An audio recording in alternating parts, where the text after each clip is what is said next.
ब्रह्मा, विष्णु, महेश ये अजर अमर हैं।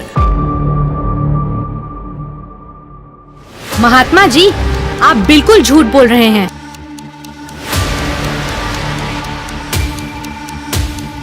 ज्यादा बात मत बना लड़की। आप ये भोली भाली जनता को क्यों गुमराह कर रहे हो?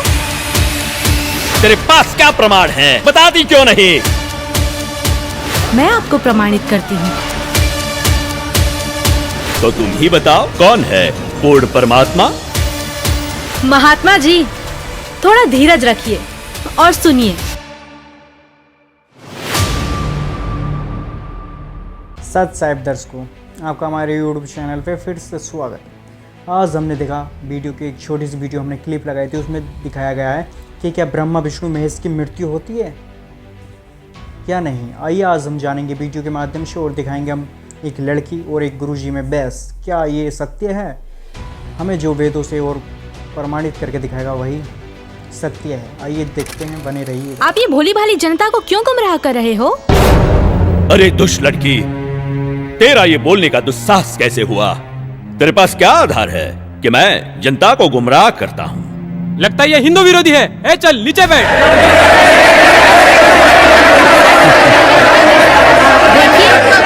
देखिए, हमारी इसी सोच की वजह से इन धर्मगुरुओं ने हमें गलत दिशा प्रदान की है।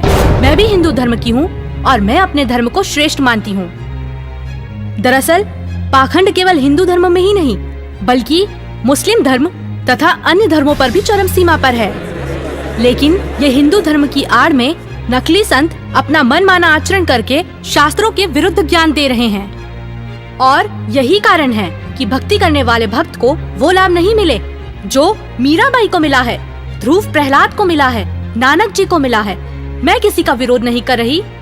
मैंने खुद अपने शास्त्रों को पढ़ा है और मेरे मन में भी कुछ प्रश्न हैं। लेकिन दुर्भाग्यवश हमारे समाज में अपने धर्म को, अपने शास्त्रों को, अपने परमात्मा को जानने की कोशिश करता है तो उसे आप जैसे भोले श्रद्धालु धर्म विरोधी समझने लगते हैं। पर आज मैं जो आप सभी को सच्चाई बताने जा रही हूँ, जो शायद आपने पहले कभी नहीं सुनी होगी।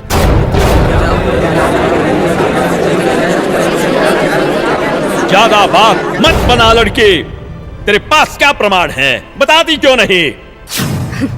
महात्मा जी, थोड़ा धीरज रखिए और सुनिए।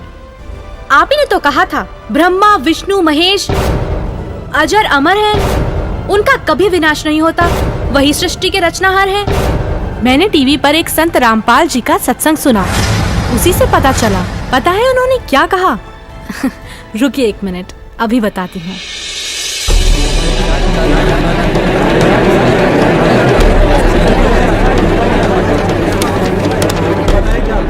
श्रीमद् देवी भागवत पुराण, जिसके तीसरा स्कंद अध्याय 5 पृष्ठ 123 पर लिखा है कि मैं विष्णु, ब्रह्मा तथा शंकर तुम्हारी कृपा से विद्यमान हैं। हमारा तो आविर्भाव, जन्म तथा तिरोभाव मृत्यु होती है।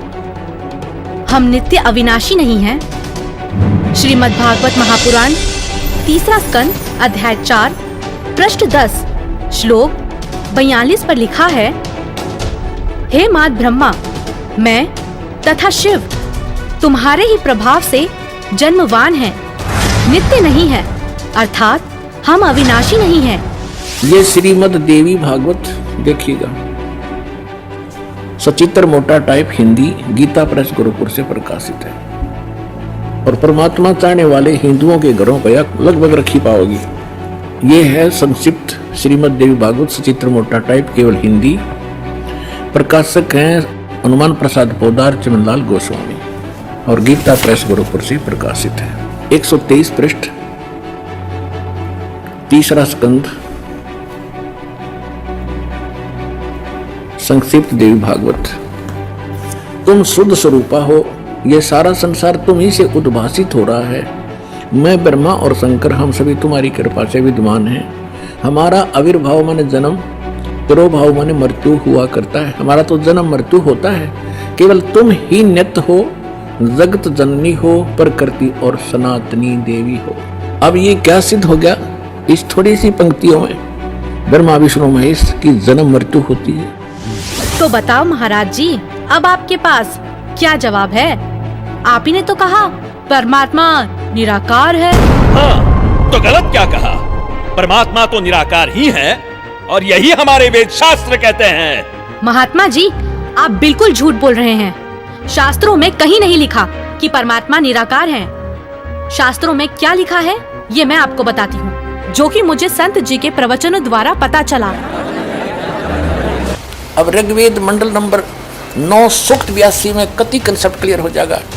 ऋग्वेद मंडल नंबर 9 सूक्त 82 और मंत्र नंबर 1 में क्या कहा है? वह है जो सर्वोत्पादक प्रभु यानी सबकी उत्पत्ति करने वाला, 6 दिन में सृष्टि रच के 7वां दिन तख्त पर बैठने वाला, प्रकाश रूप सद्गुणों की वृष्टि करने वाला, पापों का हरण करने वाला, वह राजे, ये संस्कृत है। इसका अर्थ है राजा के समान। राजा के ये 269 पृष्ठ पे है राजा के, और इधर देखो 270 पृष्ठ पे, 270 पृष्ठ पे राजा के समान दर्शनीय है।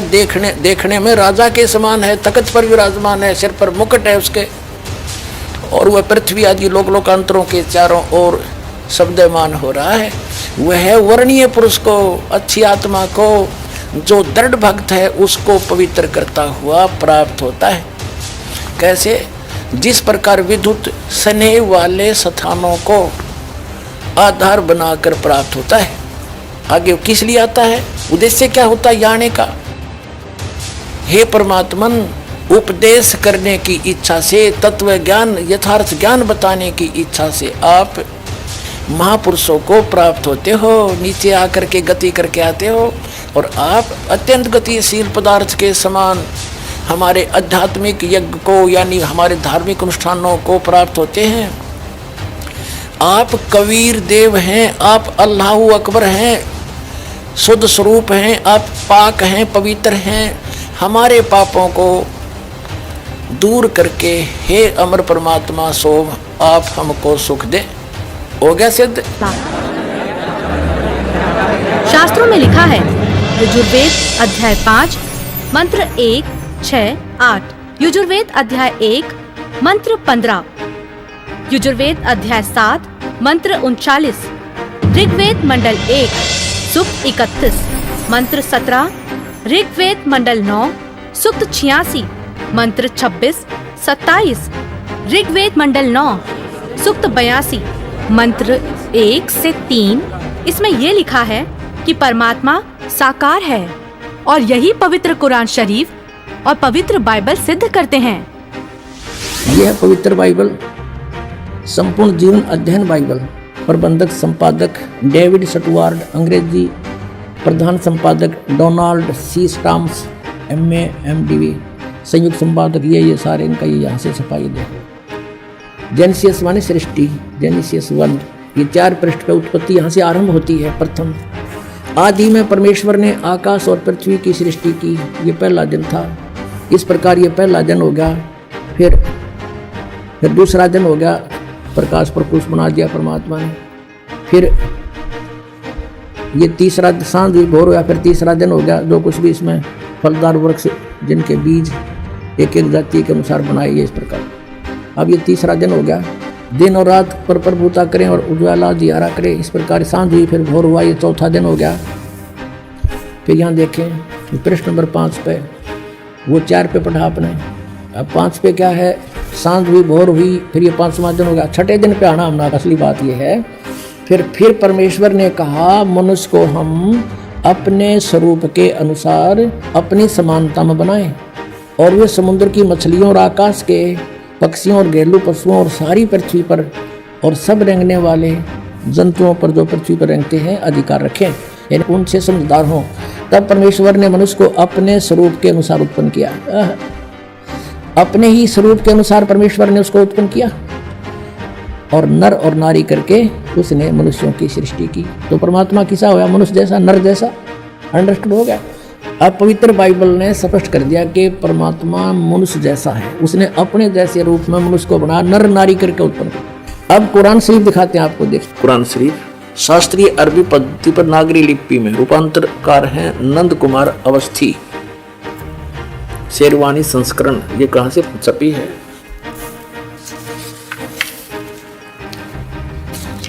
ये वही लिखा कि वो इलामी किताब, इसमें कोई संदेह की गुंजाइश नहीं है।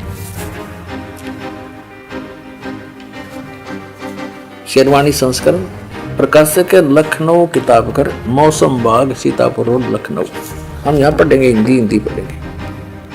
सूरत फुरकानी 25 607 पृष्ठ पे यहाँ देखिए 59 नंबर आयत में, सूरत फुरकानी 25 में, जिसने आसमान और जमीन और जो कुछ उनके बीच में है सबको 6 दिन में पैदा किया और फिर तख्त पर जा विराजा। अब इससे सिद्ध हो गया कि दोनों पवित्र सदग्रंथों ने रल मिलकर यह सिद्ध कर दिया कि परमात्मा मनुष्य जैसे शरीर युक्त है, मनुष्य जैसा साकार है। महात्मा जी, आपने ये भी झूठ कहा है कि श्राद्ध निकालने, व्रत करने से सुख और मुक्ति मिलती है, जबकि संत जी के प्रवचनों से सुना है कि गीता अध्याय 9 के श्लोक 25 में कहा है, पितरों को पूजने वाले पितरों को प्राप्त होते हैं, भूतों को पूजने वाले, पिंड दान करने वाले भूतों को प्राप्त होते हैं, अर्थात भूत बन जाते हैं। गीता अध्याय 6 श्लोक 16 में लिखा है कि हे अर्जुन, ये योग ना तो अधिक खाने वाले का, ना बिल्कुल ना खाने वाले का, ना अधिक जागने वाले का, ना अधिक शयन करने वाले का, और ना ही एक स्थान पर बैठकर साधना करने वाले का सिद्ध होता है। गीता अध्याय 16 श्लोक 23-24 में कहा है कि शास्त्र विधि को त्याग कर जो साधक मनमाना आचरण करते हैं, उनको ना तो कोई सुख होता है, ना कोई सिद्धि प्राप्त होती है, तथा ना उनकी गति अर्थात मोक्ष होता है। अरे क्या चल क्या रहा है इस लड़की का? अरे कोई तो रोको उसे। ये लड़की सही बोल रही है।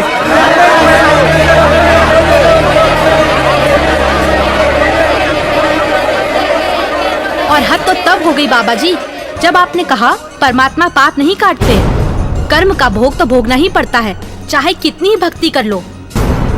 सब झूठ है, सब। आपको पता है हमारे शास्त्र क्या प्रमाणित करते हैं? मैं बताती हूँ, जो कि मुझे संत जी के प्रवचनों द्वारा पता चला है। ऋग्वेद मंडल 10 सूक्त 161 मंत्र 2, 5 सूक्त 162 मंत्र 5, सूक्त 163 मंत्र 1 से 3 में लिखा है कि परमात्मा जो चाहे वो कर सकता है, प्रत्येक प्रकार के रोग कष्ट को नष्ट कर सकता है, और यदि कोई मृत्यु के भी निकट पहुंच जाता है तो उसे 100 वर्ष की आयु प्रदान कर सकते हैं। अब देखिए वेद इसको प्रमाणित करेंगे कि परमात्मा घोर पाप का विनाश कर देता है। ये देखिए, ये महर्षि दानव सरस्वती द्वारा ही इसका अनुवाद है।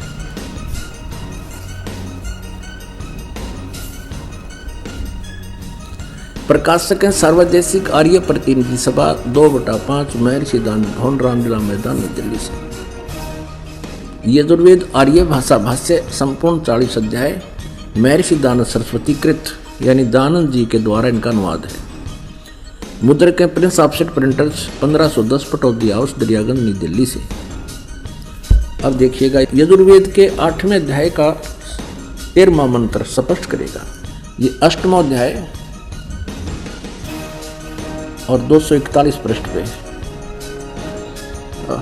8वें अध्याय का 13वां श्लोक। इसमें क्या लिखा है कि देव कर्तस्य एनस्य अवजनमसि, मनुष्य कर्तस्य एनस्य अवजनमसि, पितृ कर्तस्य एनस्य अवजनमसि, आत्म कर्तस्य एनस्य अवजनमसि। एनस्य घोर एनस्य माने अपराध के अपराध यानी घोर पाप के भी। अब आपको इसका यहाँ दिखाते हैं 242 पृष्ठ पे, इन्हीं का अनुवाद किया हुआ। ये 242 पृष्ठ पे, हे सबके उपकार करने वाले मित्र आप। अब यहाँ इसने मित्र शब्द प्रयोग कर दिया, यहाँ परमेश्वर ना लिखा, क्योंकि इसको पता था वेदों को पढ़ने वाला मुझ पर पूरा विश्वास करेगा, और मैंने यहाँ लिख दिया मित्र, तो वो ये समझेगा कि मित्र के बारे में लिखा है, भगवान के बारे में नहीं, इसलिए इसको पढ़ पढ़ा कर आगे चल पड़ेगा। आप दान देने वाले के अपराध के, अवजनम एनस्य माने अपराध के, अवजनम माने विनाश करने वाले, असी माने हो। मनुष्य कर्तस्य साधारण मनुष्यों के किए हुए, एनस्य माने अपराध के, एवं जन्म माने विनाश करने वाले हो। ओए होए। पितर करते से पिता के किए हुए अनस्य माने अपराध, ये अपराध ही लिखना चाहिए था, गुरुदास ने लिखा है। अच्छी प्रकार हरने वाले हो, नाश करने वाले हो। अपने किए हुए अनस्य माने पाप के, अनस्य कहो, अनस्य का अर्थ पाप कहो, अनस्य माने अपराध कहो, अनस्य माने अपराध या पाप एक ही अर्थ होता है। अनस्य माने पाप के दूर करने वाले, अवजन्म माने नाश करने वाले, अवजन्म विनाश करने वाले हो, अवजन्म माने विनाश करने वाले हो। अनस्य अनस्य अधर्म के अधर्म यानी घोर पाप के भी अवजन्म माने नाश करने वाले हो। अब जानता हुआ मैं जो कुछ भी अधर्म आचरण किया करता हूँ या करूँ, अनजान में जो कुछ भी किया करता हूँ या करूँ, उस सब अनस्य माने अपराध के, पाप के, दुष्ट आचरण के नहीं, पाप के आप अवजन्म माने नाश करने वाले हो। और महात्मा जी, आपको तो ये भी नहीं पता पूर्ण परमात्मा कौन है। अच्छा लड़की, तो तुम ही बताओ कौन है पूर्ण परमात्मा? पूर्ण परमात्मा, पूर्ण परमात्मा वो है जिसने सृष्टि की रचना की है। उस परमेश्वर का नाम है कबीर। मैं आपको प्रमाणित करती हूँ, जो कि मुझे संत जी के प्रवचनों द्वारा पता चला है। प्रमाण 1, पवित्र यजुर्वेद अध्याय 29 मंत्र 25। जिस समय भक्त समाज को शास्त्र विधि त्याग कर मनमाना आचरण कराया जा रहा होता है, उस समय कबीर देव तत्व ज्ञान को प्रकट करता है। प्रमाण 2, पवित्र सामवेद संख्या 359 अध्याय नंबर 4 के खंड नंबर 25 का श्लोक नंबर 8, जो कबीर देव तत्व ज्ञान लेकर संसार में आता है, वह सर्वशक्तिमान है तथा काल के कर्म रूपी किले को तोड़ने वाला है, सर्व सुखदाता है तथा सर्व के पूजा करने योग्य है। ऋग्वेद मंडल 9 सूक्त 86 मंत्र 17। ऋग्वेद मंडल 9 सूक्त 86 मंत्र 18। ऋग्वेद मंडल 9 सूक्त 86 मंत्र 19। ऋग्वेद मंडल 9 सूक्त 86 मंत्र 20। अथर्ववेद कांड नंबर 4 अनुवाक नंबर 1 मंत्र नंबर 7। मुस्लिम धर्म के पवित्र शास्त्र कुरान शरीफ सूरत फुरकानी 25 आयत 52 से 59 में लिखा है कि कबीर परमात्मा ने 6 दिन में सृष्टि की रचना की तथा 7वें दिन तख्त पर जा विराजा, जिससे परमात्मा साकार सिद्ध होता है। राग तिलंग महला 1 पंजाबी गुरु ग्रंथ साहिब पृष्ठ नंबर 721। बाइबल में भी लिखा है, सृष्टि की रचना परमात्मा ने की, जिनका नाम है कबीर।